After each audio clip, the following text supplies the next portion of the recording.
ಬೆಳ್ಳಿ ಮುಕ್ಕೋಡ ಮಾಡಿದಾಗ ಆಶೀರ್ವಾದ ಮಾಡಿ ಮುಂದಿನ ವರ್ಷ ಪ್ರಮಾಣ ವಚನದಲ್ಲಿ ಕಾಣ್ತೀನಿ ಆಯಿತು. ಮತ್ತೆ ತಮ್ಮಯ್ಯ ಹೇಳಿದ್ದು ಹೆಚ್ಚು ದೂರದಲ್ಲೇನಿಲ್ಲ. ಹಾಗಾಗಿ ತಮ್ಮಯ್ಯ ಏನು ಹೇಳಿದ್ರಿ ನಾವು ನೇರ ಹೇಳುವಾಗ ಹೆಚ್ಚು ದೂರದಲ್ಲಿ ಇಲ್ಲ.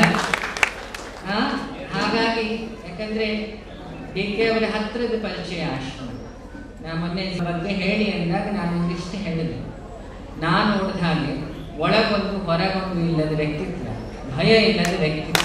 ಮಣಿಯಂದ್ರ ಜೊತೆಗೆ ಬಂದಾಗ ಬೆಳ್ಳಿ ಮುಕ್ಕೋಡ ಮಾಡಿದಾಗ ಆಶೀರ್ವಾದ ಮಾಡಿ ಮುಂದಿನ ವರ್ಷ ಪ್ರಮಾಣ ವಚನದಲ್ಲಿ ಕಾಣ್ತೀನಿ ಆಯಿತು.